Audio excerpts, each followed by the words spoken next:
So, good afternoon. Welcome everyone to our monthly Goleta Wrap meeting where we're focused on concerns from the broader Goleta community related to impacts of homelessness. I'm Landon Rank. I'm the Associate Director with SB Act, and I'm joined by my colleague Kai Tilley with SB Act. Also with us is Chuck Flax with the City of Goleta. If you want to reintroduce yourself, at least for the Zoom or the YouTube watchers. Yes, Chuck Flax, City of Goleta Homelessness Services Coordinator. So we will start today with just a few general announcements and reminders, and then we'll go to Chuck for an update from the city, and then we'll turn it over to our service providers just to hear from them before we open it up for community concerns and questions. So we're going to start with a couple general announcements, one being the schedule moving forward. Our next community concerns meeting will be on Monday, August 26th at noon. We will also have our South County wide collaborative meeting for this quarter on Monday, September 9th at noon. And that will be on Zoom. I don't have the link set up yet, but we'll share that with you all. So that's open to anyone from the community just to learn about what's going on with homelessness throughout the region. As I mentioned, this Goleta Wrap is a part of several other larger coordinated efforts throughout the region, including a South County collaborative. And this collaborative to date has been working on some one-year goals, mostly focused on vehicular homelessness, behavioral health issues, and then just public perceptions of homelessness. But we are looking to try and expand and create a 3-year strategic plan. And so we're looking for anybody and everybody who participates in any of these meetings or who's engaged with homelessness issues, just to get their feedback on what you think our priorities should be for the next 3 years related to homelessness. We know it's a complex issue. There's issues related to vehicular homelessness. There's issues related to affordable housing. And so it's just a matter of sort of choosing where to direct our energy for this South County collaborative. So I encourage you to take this. I'll put the link in the chat window after we're done. It only takes about 3 minutes to complete the survey. Since we last met, the Faro Center has opened in downtown Santa Barbara. So this is a new navigation center, a day center for people experiencing homelessness. Where people can just come. They're able to get food. It's a place to come in out of the heat and during the daytime hours. It's also a place to connect with service providers. We have staff from CityNet that's here full time, and then there are other service providers that are here throughout the week, including New Beginnings, Good Samaritan, Public Health, Behavioral Wellness. So it's just a really good place to connect with services and for service providers to meet with their clients too. We will soon have little cards that we can hand to you all to distribute to people experiencing homelessness, just to let them know about the center. But in the meantime, we'll just share with you all, the address is 621 Chapala Street. And right now the open hours are 10 to 2, Monday to Friday. I'll put the link to the website for the day center in the chat window as well. But any questions about that?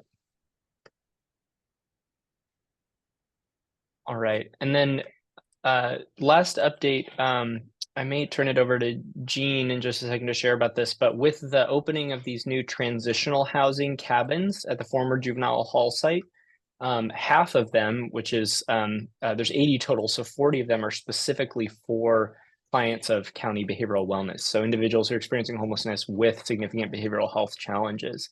And these beds are starting to fill up. So we are likely going to see some of those individuals that we probably all know, that we've seen out and about, actually being able to get off the streets and get into transitional housing. Jean, do you want to share any more about this?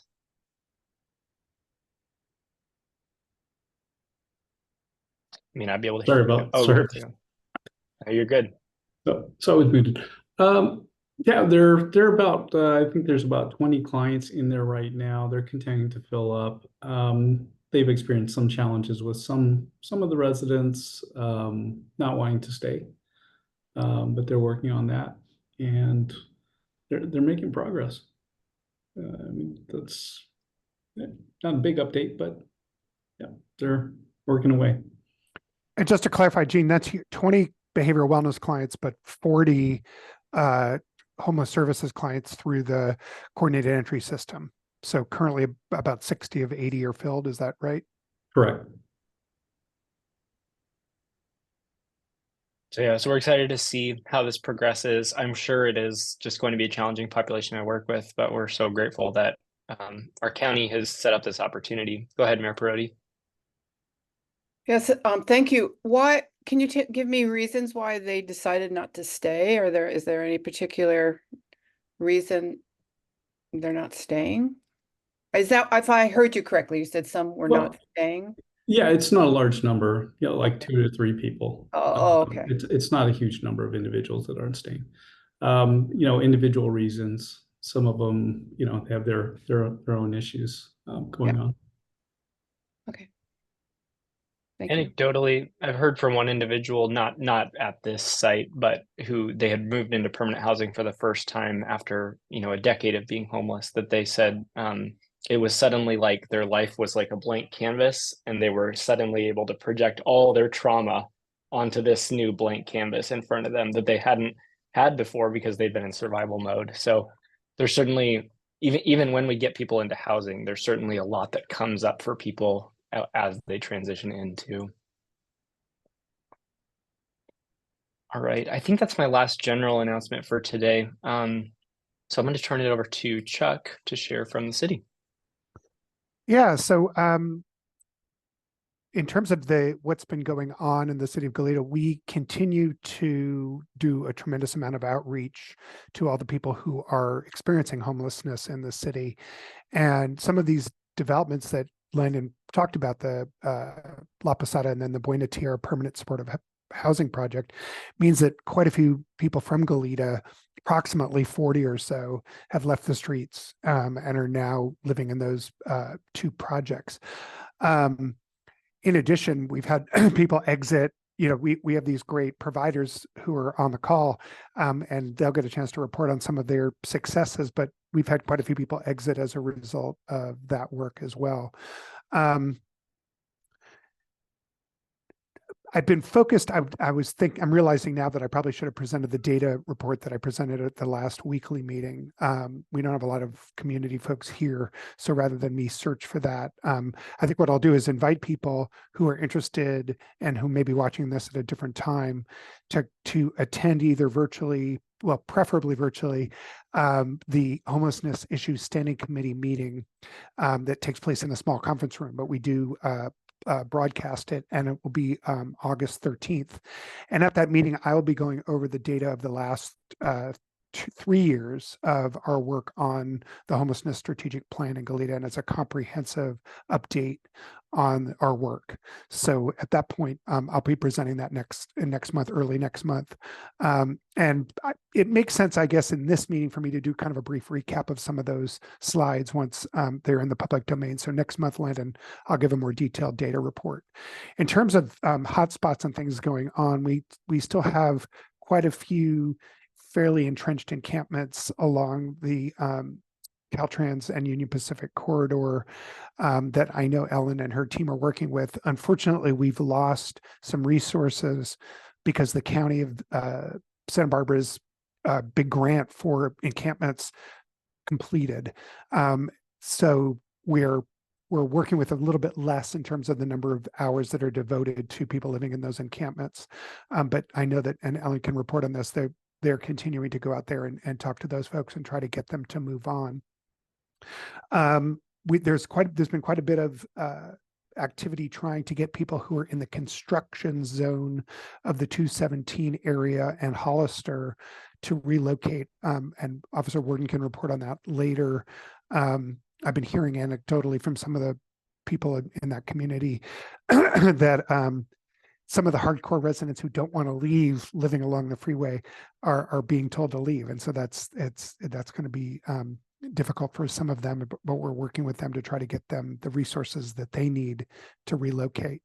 And then probably the hottest spot, and this is Cora's domain, is the Pacific Oaks, Phelps area and Gersh Park.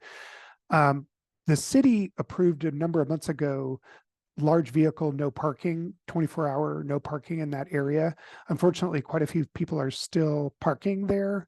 So I've gotten a number of resident complaints about that, and I've alerted Officer Warden as well as other law enforcement folks about this issue.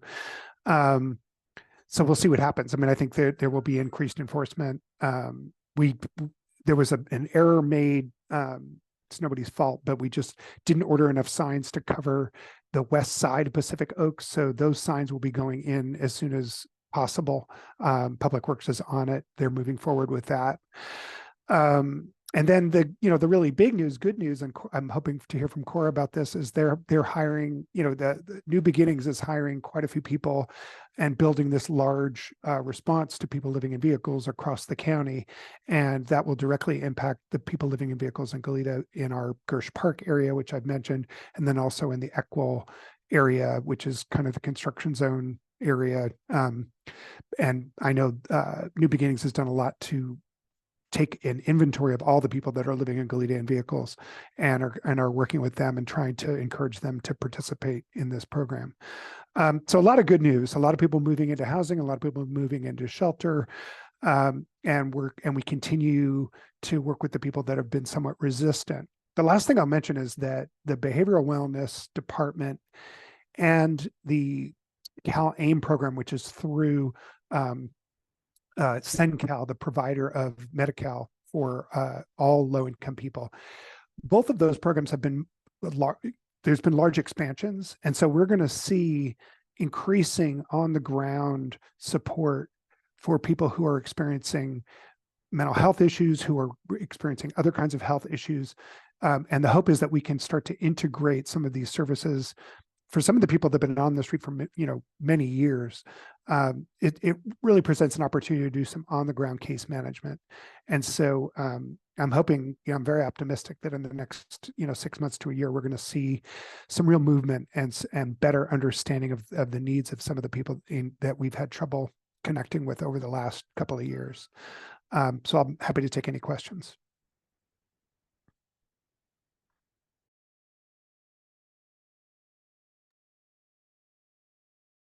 Well, thank you, Chuck. We will look forward to hearing more. And then what time is the Goleta homelessness issue standing committee? Yeah, thank you. I've neglected to say that. That will be at 2:30. And I will make sure that we blast out to the public all the information about that meeting and how people can connect with it, because I think it'll be a good meeting to talk pretty comprehensively about our plans. Great. Thank you. All right, so we'll move on to hearing updates from our different outreach providers. And since Chuck was talking about the Safe Parking Program, let's start with Cora. Hi, everybody. So yes, we are continuing to do outreach. Our outreach team is continuing to do outreach in Goleta and hitting all of those hot spots. And a lot of those people that Chuck had mentioned that we gathered their license plates and their information for the SURF team. We are actively enrolling those people into the SURF project. And there's a couple people that I'm not technically enrolled in the SURF project, but I have my eye on a couple people that I would really like to move forward in that project. And one of the guys who isn't eligible for actually safe parking because he's in a trailer, but his he's going through a lot of medical treatments. He's going through a lot of chemo treatments. He's just riddled with cancer. And so we'd really like to move him into housing quickly. And then the other guy that wasn't necessarily interested in safe parking, that Officer Warden encouraged to connect with us. He's also actively now enrolled in SURF. And, we're just trying to get all those people and track those people down that we had gotten all of their license plates and trying to get them enrolled in the SURF program to move them into housing. And that's what our primary goal. And then Deborah's replacement has been hired, and her name is Lacey, and she is in training right now, and she's doing all the computer training. And once that's sort of dialed down a little bit, we're going to be taking her out and showing her, doing outreach with her and getting her accustomed to doing outreach so that we can just continue to hit those hot spots and try to get people enrolled in the safe parking program. But I do also think that in regards to the people that are still parking on Pacific Oaks and still parking in the Gersh, the only, people are going to push it to the limit. And I think that the only way that that's going to change is with enforcement. It was really great when Officer Warden was talking to the guy on Eckwell, and he called me up right then and there, and I went out there right then and there. And so if that kind of thing, if people can actually, feel enforcement happening, that they might be more inclined to, get enrolled with our program. So that's where we're at right now. What is the general openness from people that you're talking to about enrolling? When you say openness, what does that mean? Do you mean Like that... how open or how resistant in general are you seeing people to be? Well, people are kind of resistant, I mean, they're resistant for, a number of reasons, which range anywhere from either they're not eligible because of they don't meet the requirements, or B, they don't like the rules of having to get up and leave at a particular time. Those are just some of the barriers that we talk about oftentimes. And so we come back at them and we just try to let them know about all of the benefits. The benefits way outweigh the challenges that they have. So I do think that enforcement will help move people in that direction, because again, they're going to push the limit as much as they can, and we can be as helpful as we can, and we can try to enroll as many people as we can once they've finally decided that it's worth it. Any other questions for Cora? Go ahead, Mayor Purdy. Sorry, I'm having some issues with my screen. Who does the enforcement? Is it only Connor, or is it our black and white, or is it our motors, or is it our code enforcement? I'm just who's responsible for that? Yes, Mayor. So in regards to the parking, Kevin Crabtree tries to get out there, but of course he's only one guy and he has to enforce all the parking regulations in Goleta. And he's going to have a lot on his plate coming up with Old Town and trying to educate people about that. But yes, he usually enforces it. And in fact, like most of the time, by the time I get in and start driving around after I've had my morning meetings, I find he's already placed tickets on a lot of vehicles out there. So he is enforcing it. Our black and whites have been asked to enforce it too, but the other thing is, especially given that summer, they're very busy. It's like all three black and whites have been on calls all day long since the day started. So it's tough for them to get to parking enforcement. And the other issue with that is people are adjusting to it. I'm not finding people so much living right there on Pacific Oaks and stuff, but they are parking there for a period of time. Yeah. And so one of us might not get there in the time that it takes someone that actually lives there to take a picture of them and forward it to us. By the time we get out there, they're not there anymore. So they're becoming more mobile. Yeah, that was always been my concern, especially with Old Town, what's going on there, and the 90-minute parking, and only one code enforcement officer. It's going to be tricky, and I think that's worthy of a discussion, maybe at the homelessness committee. I'm a firm believer in, like, give warnings, and then after that, you've got to enforce it. You can have all the signs in the world, and it's not, if they know it's not being enforced for anything, any violation, it doesn't mean anything. So, yeah, maybe that's, Chuck, maybe that's something we can touch on briefly. Thank you. And also, my hope is that when the enforcement starts, and if they do start issuing tickets, and then the people come to safe parking and they enroll in safe parking and they're actively engaged in case management, that my hope is those tickets can then be dismissed, rather than creating another barrier. So that was my hope. I know Officer Warden and I talked a little bit about that. So I hope that that's something that will be entertained. Yeah, I hope that we can discuss that as well, because I certainly don't want them, to get a ticket and then they can't pay for it, and it becomes more of a problem. The revolving door I don't want that. So maybe that is some worthy of some kind of discussion, because my understanding, once you get a ticket, you get a ticket. So I don't know. I'd be willing to talk to the sheriffs about how do we get around that. The fix-it ticket. This will fix your problem, right? Enroll in safe Yeah. parking. It'll fix your problem. I mean, it sounds easy, but I don't know how easy it really is. You're I don't right. know. Maybe I'm wrong. I think it's just worthy of some kind of a discussion so that we're all on the same page with it. I totally agree. I think it'd be totally worth it to have something where they show they've actually enrolled or made the steps towards enrolling to get rid of the ticket. So, Yeah, let's work on that. Thank you.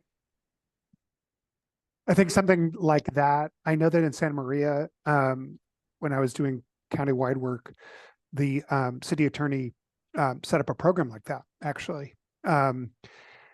I don't believe anybody is currently doing a program like that. It would require the support of the various attorneys, probably can't, and I'm not even sure who. So it's something we can talk about offline. Connor's nodding his head. I think he probably has ideas, so it's something we could talk about.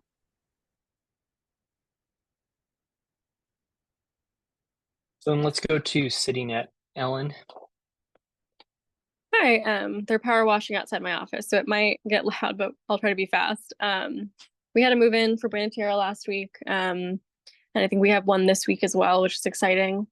I've been able to meet a lot of people at the Faro Center from Goleta and get them started.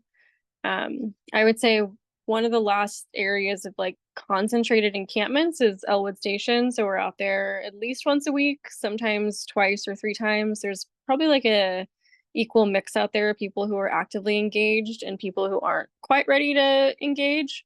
Of the people who are working with us, there is definitely interest in shelter, but the shelters are pretty impacted right now. There's no beds at Path. They don't qualify for salvation.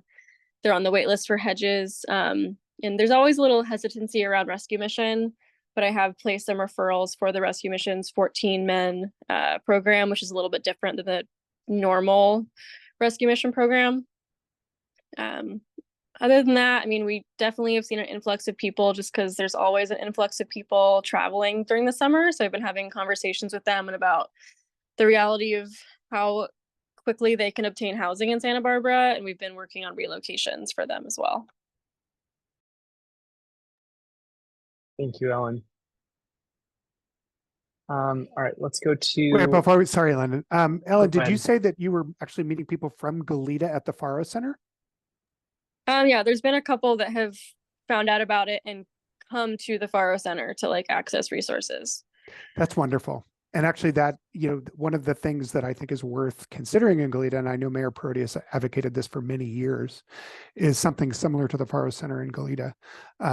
So getting big nods from Officer Warden. So yeah, I mean, I like that. And I like hearing that people are taking advantage of this resource, even as far away as in Santa Barbara. Do you know how they got there, Ellen? Did they drive? Did they take the bus? Several of them have vehicles, so they drove.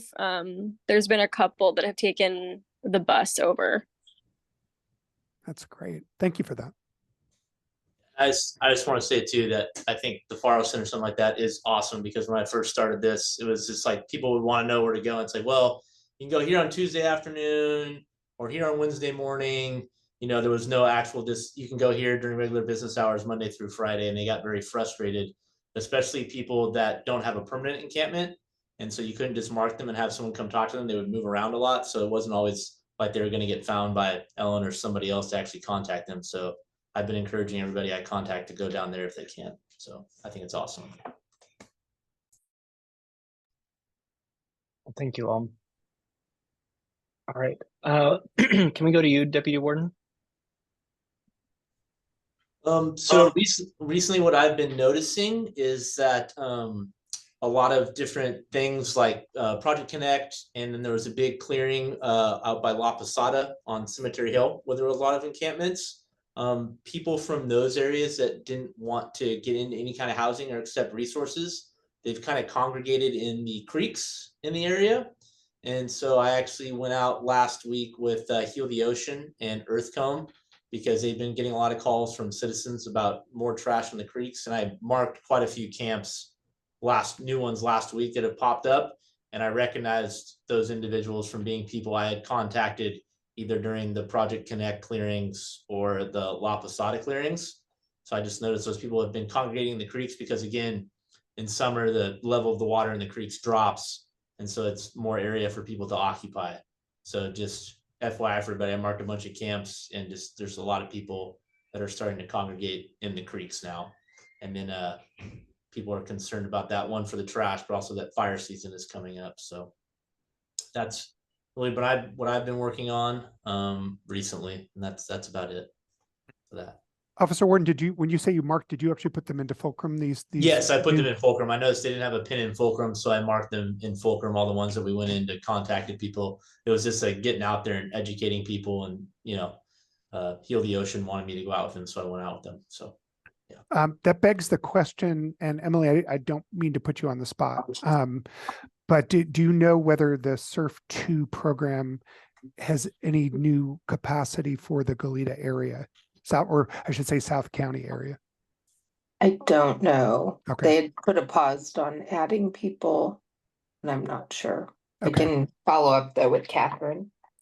Yeah, I think that'd be good. I'll follow up with her too. I think that Okay. the issue that Officer Warden is raising is an interesting one, which is that in the, we did a positive thing by clearing in a major encampment, but the impacts of that are now impacting the creeks. And so, and since Surf 2 is specifically for that, it might be worth raising this as a broader issue, and possibly even if we need to augment the funding somehow, something to look at, from a region-wide perspective.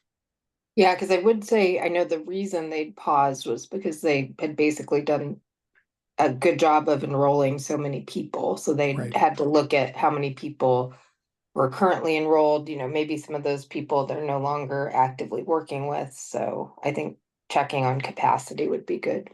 Well, and I also think some of the people that Officer Warden has found, or at least their encampments, may actually already be clients, or hopefully they are. So that's something we can work with too. Yeah. Yeah, most of them I'm familiar with and should be enrolled to some degree. It's just they didn't want to accept any kind of the housing they were being offered during those clearings and decided to stay out. And then what you usually find is that you enroll people from an area in the creek and they move out, but it's a nice area for a campsite that's already cleared, so other people come and find it and move into it. So it's just kind of this cycle.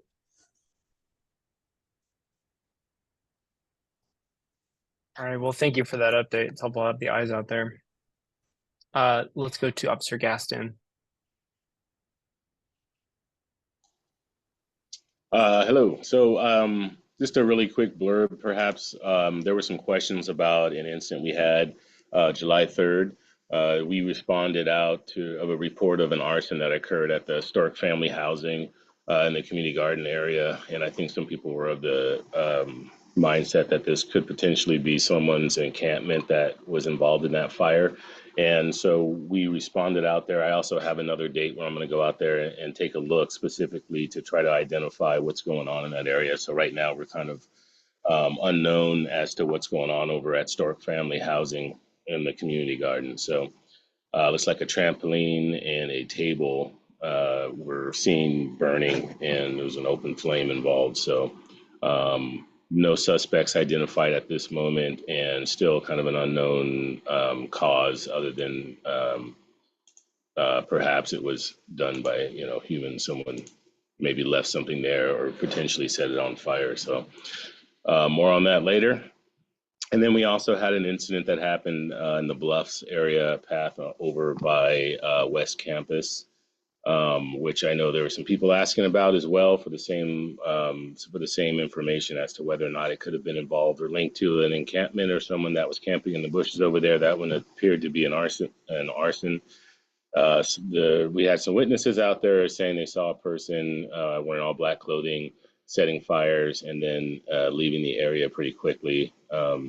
And so we are still trying to find a suspect fitting that description. We have arrested someone on unrelated charges that fit the description, but at this point, we don't have enough to strongly enough link them to that particular incident, it sounds like. I don't know what the current status of that investigation is right now. However, we're still investigating and still looking into that. I went away for about a week, and so that happened just as I was on my way out of town. So more on that as follows. When I know about it, we'll check in with y'all. Thank you. We appreciate that. Thanks to your whole team for your ongoing efforts. My pleasure. And again, thanks for the sheriff's department also for kind of backing us up on that. We had the person hunker down in a bush somewhere, and so we needed to get some assistance in getting them out with more personnel and canine and stuff. So thank you. Gene, do you have any other updates you wanted to share? No updates at this time. Thank you. All right, so let's go ahead and open it up for community members and others from the city for any questions or concerns that you have. I see Jaime back on the call with us.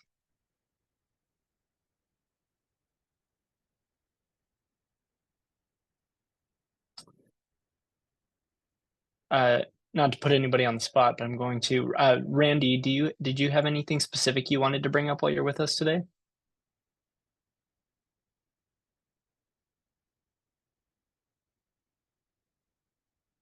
Maybe away from his computer.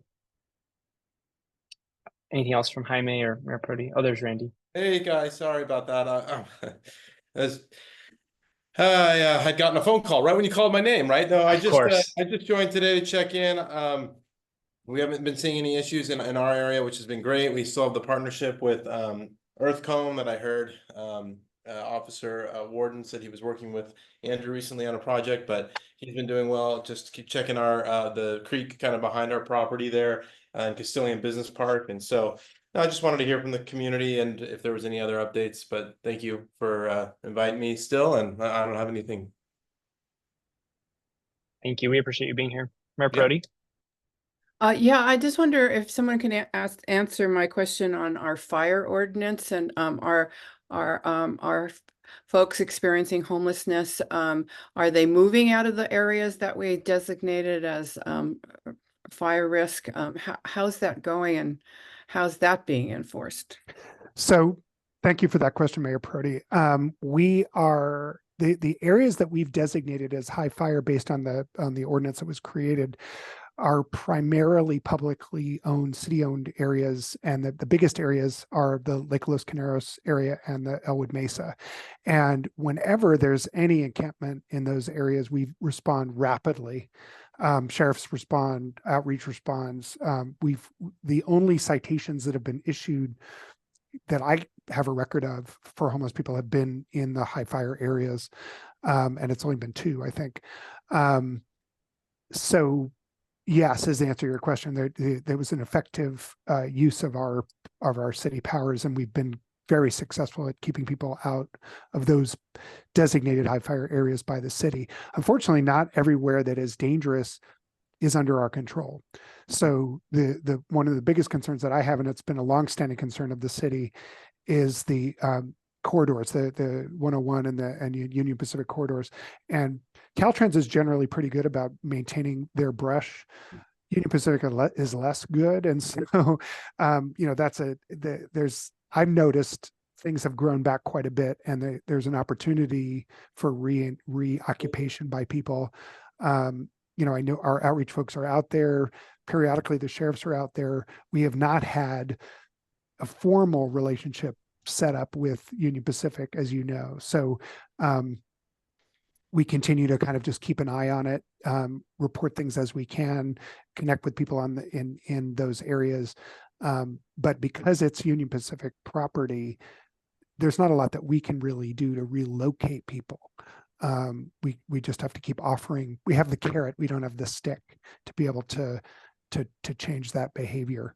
The fire marshal has indicated that these are high fire areas. Over the last 3 years, there's been at least 2 inspections.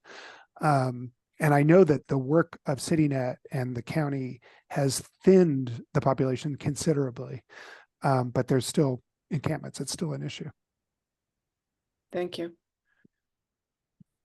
both Chuck and then also Kimberly Albers from the county have been encouraging us on these calls and other calls to have community members report directly to UPRR and Caltrans because we're hoping that will, exacerbate the attention on these areas. I'm going to put the UPRR reporting link in the chat window. Yeah, I mean, given the limited people associated with this issue from Union Pacific, we've had very good relations with them. Lupe's been wonderful. And they do have this hotline, and there has been some follow-up on their part in terms of cleaning up areas. But it's a general concern, and it's statewide. So yeah, this is an ongoing problem.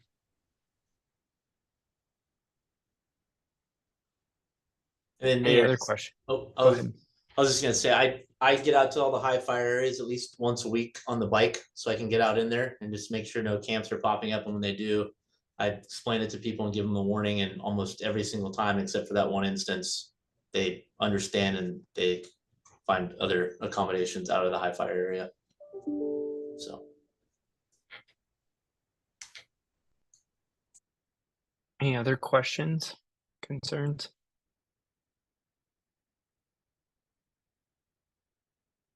All right, any other general announcements or anything to raise while we're all together? I'm putting the link to that short survey in the chat window as well.